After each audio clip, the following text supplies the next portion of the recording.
손절은 나쁜 게 아니라 필요한 것이다. 이 말을 들으면 당신은 어떤 생각이 드나요? 차갑게 느껴지나요?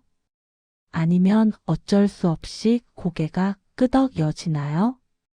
어쩌면 지금 이 순간에도 당신의 마음 한편에는 끝내야 할지도 모르는 관계가 하나쯤 있을지도 모릅니다. 만날 때마다 지치는 사람, 대화를 나눌수록 마음이 무거워지는 사람, 함께 있어도 혼자인 것 같은 사람. 그런데도 우리는 쉽게 끝내지 못합니다. 왜 그럴까요? 어떤 관계는 우리를 조금씩 소진시킵니다. 처음에는 괜찮았습니다. 조금 불편해도 참을 만했고 조금 상처받아도 이해할 수 있었습니다. 원래 그런 사람이야. 다음엔 나아지겠지. 나만 조금 더 이해하면 돼. 하지만 시간이 지나면서 그 조금들이 쌓여갑니다. 조금씩 참았던 것들이, 조금씩 양보했던 것들이, 조금씩 외면했던 것들이, 그렇게 어느 순간 우리는 깨닫게 됩니다. 이 관계가 나를 채우는 게 아니라 비우고 있다는 것을. 그런데도 끝내지 못하는 이유가 있습니다. 첫 번째는 정 때문입니다. 오랜 시간 함께했던 사람, 좋았던 기억이 있는 사람, 한때는 소중했던 사람. 그런 사람을 떠나보낸다는 것. 그 시간을 부정하는 것 같아서 마음이 무겁습니다. 그래도 예전엔 좋았잖아. 한때는 정말 소중했는데. 하지만 과거가 좋았다고 해서 현재도 좋아야 하는 건 아닙니다. 두 번째는 기대 때문입니다. 우리는 믿고 싶어 합니다. 언젠가는 달라질 거라고, 언젠가는 이해해 줄 거라고, 언젠가는 변화할 거라고. 조금만 더 기다리면 나아지지 않을까? 내가 더 잘해주면 달라지지 않을까? 그렇게 우리는 기다립니다. 변하지 않는 사람을, 오지 않을 변화를. 하지만 그 기다림은 우리만 지치게 만들 뿐입니다. 세 번째는 죄책감 때문입니다. 관계를 끝낸다는 것이 마치 상대를 버리는 것처럼 느껴져서 쉽게 결정을 내리지 못합니다. 내가 너무 이기적인 건 아닐까? 내가 먼저 포기하면 나쁜 사람이 되는 건 아닐까? 조금만 더 참으면 되는데 내가 약한 건 아닐까? 그래서 우리는 참습니다. 스스로를 설득하면서, 괜찮은 척하면서, 버틸 수 있다고 믿으면서. 하지만 그 참음의 끝에는 무너진 나 자신만 남게 됩니다. 관계에는 여러 종류가 있습니다. 함께 있으면 에너지가 생기는 관계, 서로를 성장시키는 관계, 있는 그대로를 받아들이는 관계. 이런 관계는 지킬 가치가 있습니다. 하지만 반대의 관계도 있습니다. 만날 때마다 에너지를 빼앗기는 관계, 나를 비난하거나 무시하는 관계, 일방적으로 희생만 요구하는 관계. 이런 관계는 끝낼 필요가 있습니다. 손절이라는 단어가 차갑게 느껴지는 이유는 그것이 미움에서 나온 것처럼 보이기 때문입니다. 하지만 진짜 손절은 미움이 아닙니다. 그것은 필요입니다. 나를 지키기 위한 필요, 상처를 멈추기 위한 필요, 다시 회복하기 위한 필요. 우리는 종종 착각합니다. 관계를 끝내는 것이 상대를 미워해서라고. 하지만 대부분의 경우 그것은 미움이 아니라 더 이상 상처받고 싶지 않아서입니다. 생각해 보세요. 당신 주변에 만날 때마다 마음이 무거워지는 사람이 있나요? 대화를 나눌수록 내가 잘못한 것 같은 기분이 드는 사람이 있나요? 함께 있어도 외로움을 느끼게 하는 사람이 있나요? 그런 사람과의 관계를 당신은 왜 아직 끝내지 못하고 있나요? 정 때문인가요? 기대 때문인가요? 아니면 죄책감 때문인가요? 우리는 때때로 관계를 끝내는 것이 나약함의 표시라고 생각합니다. 조금만 더 참으면 되는데, 이 정도는 견딜 수 있어. 포기하면 안 돼. 하지만 진짜 나약함은 끝내는 것이 아닙니다. 끝내야 할 관계를 끝내지 못하고 스스로를 계속 상처 입히는 것, 그것이 진짜 나약함일지도 모릅니다. 손절은 잔인한 선택이 아닙니다. 그것은 생존을 위한 선택입니다. 나를 지키기 위한 선택, 내 마음을 회복하기 위한 선택, 더 나은 관계를 위한 선택. 우리는 모든 사람과 좋은 관계를 유지할 수 없습니다. 그리고 그럴 필요도 없습니다. 지금 당신이 끝내야 할지 말아야 할지 고민하고 있는 관계가 있다면 이것만 물어보세요. 이 관계가 나를 성장시키는가 아니면 소진시키는가? 이 사람과 함께 있을 때 나는 더 나아지는가 아니면 더 작아지는가? 그 답이 당신이 해야 할 선택을 알려줄 것입니다. 손절은 나쁜 게 아닙니다. 때로는 꼭 필요한 것입니다. 그것은 끝이 아니라 새로운 시작을 위한 준비일 수 있습니다. 어떤 관계는 처음부터 문제가 보이지 않습니다. 천천히 조금씩 우리를 지치게 만듭니다. 그리고 어느 순간 깨닫게 되죠. 나는 왜 이렇게 힘들까? 관계가 우리를 지치게 만드는 가장 큰 이유는 상처가 반복되기 때문입니다. 한 번의 상처는 견딜 수 있습니다. 실수일 수도 있고 그날 컨디션이 안 좋았을 수도 있으니까요. 하지만 같은 상처가 반복되면 그것은 더 이상 실수가 아닙니다. 그 사람의 패턴이고 그 사람의 본질입니다. 우리는 이렇게 생각합니다. 내가 이야기하면 이해해 주겠지. 내가 더 잘 설명하면 알아줄 거야. 이번에는 달라질 거야. 그래서 우리는 말합니다. 조심스럽게 용기를 내서 그렇게 말하면 나는 상처받아. 이런 건 좀 힘들어. 우리 이렇게 하면 안 될까? 그리고 상대는 일단 고개를 끄덕입니다. 미안해, 몰랐어. 다음엔 조심할게. 하지만 시간이 지나면 똑같은 일이 반복됩니다. 여기서 우리가 깨달아야 할 것이 있습니다. 사람은 거의 변하지 않는다는 것입니다. 변하는 사람도 있습니다. 하지만 그것은 자기 스스로 변하고 싶을 때뿐입니다.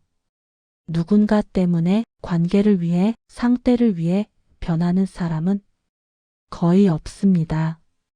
특히 자신이 문제라고 생각하지 않는 사람은 절대 변하지 않습니다. 우리는 착각합니다. 내가 더 잘해주면 달라지겠지. 내가 더 이해해주면 변하겠지. 내가 조금만 더 참으면 나아지겠지. 하지만 당신이 아무리 노력해도 상대가 변할 마음이 없다면 아무것도 달라지지 않습니다. 그리고 그 과정에서 지치는 사람은 당신뿐입니다.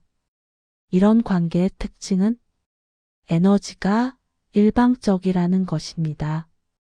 당신은 계속 주는데 상대는 받기만 합니다. 당신은 이해하려고 하는데 상대는 자기 입장만 말합니다. 당신은 맞춰주려고 하는데 상대는 당연하게 여깁니다. 그렇게 관계는 점점 균형을 잃어갑니다. 당신도 이런 경험이 있지 않나요? 연애에서는 이런 식입니다. 항상 먼저 연락하는 사람은 나이고, 항상 먼저 사과하는 사람도 나이고, 항상 먼저 양보하는 사람도 나입니다. 상대는 자기가 바쁘다고, 피곤하다고, 지금은 힘들다고 말합니다. 처음에는 이해했습니다. 하지만 그게 계속 반복되면 결국 깨닫게 됩니다. 이 사람은 변할 생각이 없구나. 친구 관계에서도 마찬가지입니다. 힘들 때만 연락하는 친구, 도움이 필요할 때만 찾는 친구, 자기 이야기만 하고 내 이야기는 듣지 않는 친구. 그런 친구와 만나고 나면 왠지 모르게 기운이 빠집니다. 나는 들어주고 공감해주고 위로해주는데 돌아오는 건 아무것도 없으니까요. 가족 관계에서는 더 복잡합니다. 부모님, 형제, 친척. 끊을 수도 없고 멀어지기도 어렵습니다. 그들은 말합니다. 가족인데 그 정도는 해야지. 피는 물보다 진한 거야. 하지만 가족이라는 이유로 당신의 희생이 당연시되고 당신의 감정은 무시되고 당신의 선택은 존중받지 못합니다. 그리고 당신이 힘들다고 말하면 너만 힘든 거 아니야 라는 말이 돌아옵니다. 직장에서도 비슷한 일이 일어납니다. 당신의 노력을 당연하게 여기는 상사, 당신의 시간을 함부로 쓰는 동료, 당신의 성과를 가로채는 사람들. 당신은 최선을 다해 일하지만 인정받지 못하고 존중받지 못하고 제대로 평가받지 못합니다. 그리고 그 환경에 계속 있다 보면 결국 당신 자신마저 의심하게 됩니다. 내가 부족한 건가? 내가 더 잘해야 하는 건가? 이런 관계들의 공통점은 무엇일까요? 당신의 에너지가 일방적으로 소모된다는 것입니다. 주기만 하고 받지 못하고, 이해하기만 하고 이해받지 못하고, 배려하기만 하고 배려받지 못합니다. 그리고 그런 상태가 오래 지속되면 우리의 마음은 서서히 무너지기 시작합니다. 처음에는 괜찮았습니다. 한두 번쯤은 괜찮아. 그 다음에는 참았습니다. 조금만 더 참자. 그 다음에는 익숙해졌습니다. 원래 이런 거지 뭐. 하지만 결국에는 무너지게 됩니다. 더 이상 참을 수 없을 만큼, 더 이상 견딜 수 없을 만큼 사람은 변하지 않습니다. 적어도 자기가 변하고 싶지 않다면요. 당신이 아무리 애써도, 당신이 아무리 노력해도 상대가 변할 마음이 없다면 아무것도 달라지지 않습니다. 그리고 그 사실을 받아들이는 것, 그것이 바로 관계를 정리하는 첫걸음입니다. 당신은 지금 어떤 관계에서 지쳐 있나요? 누구 때문에 당신의 에너지가 소진되고 있나요? 그리고 그 사람은 당신의 노력에 얼마나 답하고 있나요? 만약 답이 거의 없다라면 이제는 생각해 볼 때입니다. 이 관계를 계속 유지하는 것이 정말 나를 위한 선택인지 우리는 오해합니다. 관계를 끝내는 것이 차갑고 잔인한 일이라고. 하지만 진실은 다릅니다. 떠나는 것은 차가움이 아니라 나 자신을 지키는 행위입니다. 관계를 끊는 것이 아니라 상처를 끊는 것입니다. 생각해 보세요. 당신이 반복해서 상처받는 관계를 계속 유지한다면 무슨 일이 일어날까요? 당신의 마음은 조금씩 무너지고 당신의 자존감은 조금씩 깎이고 당신의 에너지는 조금씩 소진됩니다. 그렇게 시간이 지나면 결국 당신은 텅 빈 사람이 됩니다. 남을 위해 다 죽고 자신은 아무것도 남지 않은 사람. 손절은 자기 방어입니다. 더 이상 상처받지 않기 위한, 더 이상 무너지지 않기 위한, 더 이상 잃지 않기 위한 필요한 선택입니다. 그것은 상대를 미워해서가 아니라 나를 사랑하기 때문에 하는 선택입니다. 많은 사람들이 말합니다. 그래도 떠나면 섭섭하지 않을까? 그래도 오랜 시간을 함께 했는데? 그래도 완전히 나쁜 사람은 아니잖아. 맞습니다. 완전히 나쁜 사람은 없을 수 있어. 하지만 그렇다고 해서 당신이 계속 상처받아야 할 이유는 없습니다. 좋은 면이 있다고 해서 나쁜 면을 감수해야 하는 건 아닙니다. 희생이 반복되면 마음이 무너집니다. 한 번의 양보는 배려입니다. 두 번의 양보는 관대함입니다. 하지만 10번, 20번, 100번의 양보는 더 이상 배려가 아닙니다. 그것은 자기 파괴입니다. 당신이 계속 참고 견디는 동안 당신 안에 무언가가 조금씩 죽어갑니다. 처음에는 기대가 죽고 그 다음에는 믿음이 죽고 마지막에는 당신 자신이 죽습니다. 어떤 사람들은 이렇게 말합니다. 내가 떠나면 그 사람은 어떻게? 내가 없으면 힘들어할 텐데. 하지만 정말 그럴까요? 당신이 그렇게 걱정할 때 상대는 당신을 걱정하고 있나요? 당신이 그렇게 희생할 때 상대는 당신을 배려하고 있나요? 대부분의 경우 그렇지 않습니다. 진실은 이것입니다. 당신이 떠나도 상대는 생각보다 괜찮습니다. 왜냐하면 당신이 없어도 또 다른 누군가를 찾을 테니까요. 당신처럼 참아주고, 당신처럼 이해해주고, 당신처럼 희생해줄 또 다른 사람을 말이죠. 하지만 당신은 다릅니다. 당신이 그 관계를 끝내지 못하면 당신은 계속 아픕니다. 거리를 두면 감정이 정리됩니다. 가까이 있을 때는 보이지 않던 것들이 멀어지면 보이기 시작합니다. 이 사람이 나한테 얼마나 많이 상처를 줬는지, 내가 얼마나 많이 참고 견뎠는지, 내가 얼마나 나 자신을 잃어버렸는지, 거리를 두고 나서야 우리는 비로소 객관적으로 볼 수 있습니다. 그리고 깨닫게 됩니다. 아, 떠나길 잘했구나. 실제로 이런 일들이 있습니다. 몇 년 동안 연락하며 지냈던 친구가 있었습니다. 만날 때마다 자기 이야기만 늘어놓고 내 이야기는 듣는 둥 마는 둥 했습니다. 그 친구와 연락을 끊고 나서야 비로소 깨달았습니다. 나는 친구가 아니라 그냥 청중이었구나. 그리고 그 친구가 없는 삶이 훨씬 편하고 평화롭다는 것을요. 또 다른 이야기입니다. 직장에서 자신을 무시하고 함부로 대하는 상사가 있었습니다. 그 사람 때문에 매일 출근이 두려웠고 퇴근해서도 마음이 무겁고 주말에도 불안했습니다.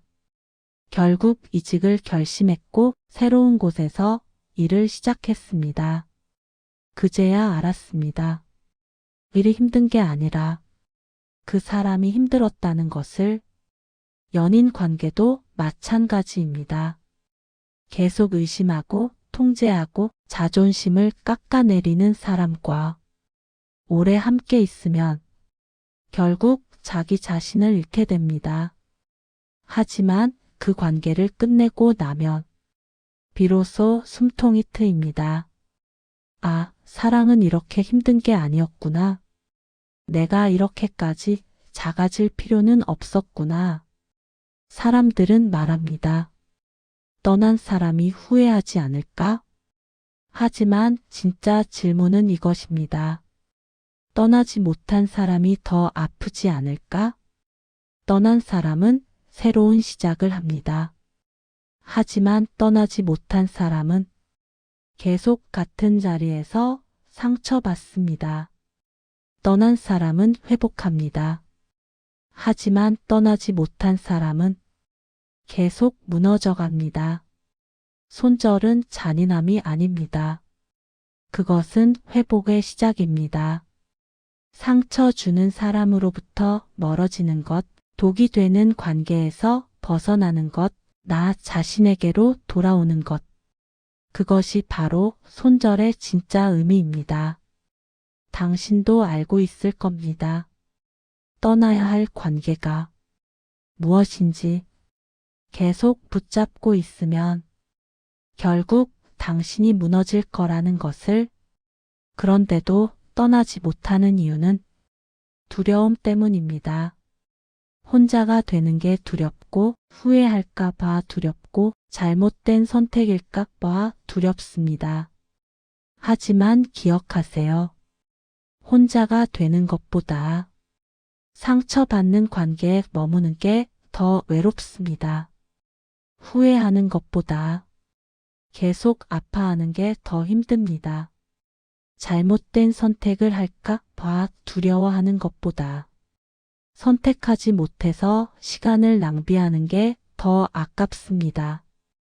손절은 끝이 아닙니다. 그것은 치유의 시작입니다. 당신이 그 관계에서 벗어나는 순간 당신의 회복이 시작됩니다. 그렇다면 이제 우리는 무엇을 해야 할까요? 관계를 정리한다는 것, 그것은 단순히 연락을 끊는 것만이 아닙니다. 그것은 마음을 정리하고 감정을 회복하고 나 자신을 되찾는 과정입니다. 첫 번째, 기대를 내려놓으세요. 우리가 상처받는 가장 큰 이유는 기대 때문입니다. 이 사람은 이해해 줄 거야. 이번에는 달라질 거야. 언젠가는 알아줄 거야. 하지만 그 기대가 우리를 계속 실망시킵니다. 기대를 내려놓으세요. 상대가 변하기를 기대하지 마세요. 상대가 이해해 주기를 바라지 마세요. 기대하지 않으면 상처받지 않습니다. 두 번째, 감정적 거리를 두세요. 물리적으로 멀어질 수 없다면 감정적으로 거리를 두면 됩니다. 상대의 말에 일희일비하지 마세요. 상대의 행동에 마음 쓰지 마세요. 상대의 평가에 흔들리지 마세요. 그럴 수도 있지. 저 사람은 원래 저래. 내일이 아니야. 이렇게 마음의 선을 그으세요. 그 선 안으로 상대가 들어오지 못하게 하세요. 세 번째, 대화를 줄이세요. 관계를 정리하는 것이 반드시 완전히 끊는 것만은 아닙니다. 상황에 따라 서서히 거리를 두는 것도 방법입니다. 연락 빈도를 줄이고 만남을 줄이고 대화의 깊이를 줄이세요. 필요한 것만 이야기하고 개인적인 이야기는 나누지 마세요. 서서히 멀어지는 것도 하나의 방법입니다. 네 번째, 관계를 재정의하세요. 모든 관계가 친밀할 필요는 없습니다. 가까웠던 사람을 그냥 아는 사람으로 만들어도 됩니다. 친구였던 사람을 그냥 지인으로 만들어도 됩니다. 가족이라고 해서 모든 걸 함께 나눌 필요는 없습니다. 관계에도 등급이 있습니다. 모든 사람을 VIP로 대할 필요는 없어요. 다섯 번째, 새로운 관계에 집중하세요. 나쁜 관계에 집착하는 이유 중 하나는 다른 관계가 없기 때문입니다. 그 사람밖에 없다고 느끼면 쉽게 떠날 수 없습니다. 하지만 새로운 사람을 만났고 새로운 관계를 만들면 자연스럽게 나쁜 관계는 멀어집니다. 당신의 에너지를 좋은 사람들에게 쏟으세요. 당신을 존중하는 사람, 당신을 이해하는 사람, 당신과 함께 성장하는 사람들에게요. 6번째, 혼자 있는 시간을 두려워하지 마세요. 많은 사람들이 나쁜 관계를 끝내지 못하는 이유는 혼자가 되는 것이 두렵기 때문입니다. 하지만 진실은 이것입니다. 혼자가 되는 게 두려운 게 아니라 상처받는 게 두렵고 외로움을 마주하는 게 두려운 겁니다. 혼자 있는 시간은 외로운 시간이 아닙니다. 그것은 나 자신을 회복하는 시간, 내 마음을 돌아보는 시간, 진짜 내가 원하는 게 무엇인지 찾는 시간입니다. 좋은 관계와 나쁜 관계의 기준은 명확합니다. 좋은 관계는 함께 있으면 에너지가 생기고 서로를 존중하고 배려하며 주고받는 것이 균형을 이루고 있는 그대로의 나를 받아들여주고 함께 성장하고 발전합니다. 나쁜 관계는 함께 있으면 에너지가 소진되고 일방적으로 희생을 요구하며 나를 변화시키려 하거나 통제하고 상처가 반복되고 나 자신을 잃어가게 만듭니다. 당신의 관계를 점검해 보세요. 지금 당신 곁에 있는 사람들은 어떤 관계인가요? 당신을 채우는 사람인가요? 아니면 비우는 사람인가요? 당신을 성장시키는 사람인가요? 아니면 소진시키는 사람인가요? 그 답이 당신이 무엇을 해야 할지 알려줄 것입니다. 손절은 끝이 아닙니다. 그것은 새로운 시작입니다. 나쁜 관계를 끝내는 것은 좋은 관계를 시작하기 위한 필요한 과정입니다. 독이 되는 사람을 떠나보내야 약이 되는 사람이 들어올 자리가 생깁니다. 당신의 에너지를 빼앗는 사람을 멀리해야 당신의 에너지를 채워주는 사람을 만날 수 있습니다. 떠남은 용기입니다. 계속 참는 것이 용기가 아니라 더 이상 참지 않는 것이 용기입니다. 붙잡는 것이 사랑이 아니라 놓아주는 것이 진짜 사랑입니다. 자기 자신에 대한 사랑 말이에요. 손절은 나쁜 게 아니라 필요한 것이다. 우리는 이 문장으로 시작했습니다. 이제 이 말의 의미가 조금 더 명확해졌을 것입니다. 손절은 미움이 아니라 보호이고 포기가 아니라 선택이며 끝이 아니라 시작입니다. 지금 당신이 끝내야 할 관계를 붙잡고 있다면 이제는 놓아주세요. 그것이 상대를 위한 것이 아니라 당신을 위한 것이라는 걸 기억하세요. 당신은 계속 상처받으며 살아갈 필요가 없습니다. 당신은 당신을 소중히 여기는 사람들과 행복하게 살 자격이 있습니다. 떠나는 것은 배신이 아닙니다. 그것은 생존이고 회복이고 새로운 시작입니다. 당신이 그 용기를 낼 수 있기를, 당신이 평화를 되찾을 수 있기를, 당신이 진짜 당신으로 돌아올 수 있기를 바랍니다. 손절은 나쁜 게 아닙니다. 때로는 가장 필요한 선택입니다. 그리고 그 선택이 당신을 자유롭게 할 것입니다.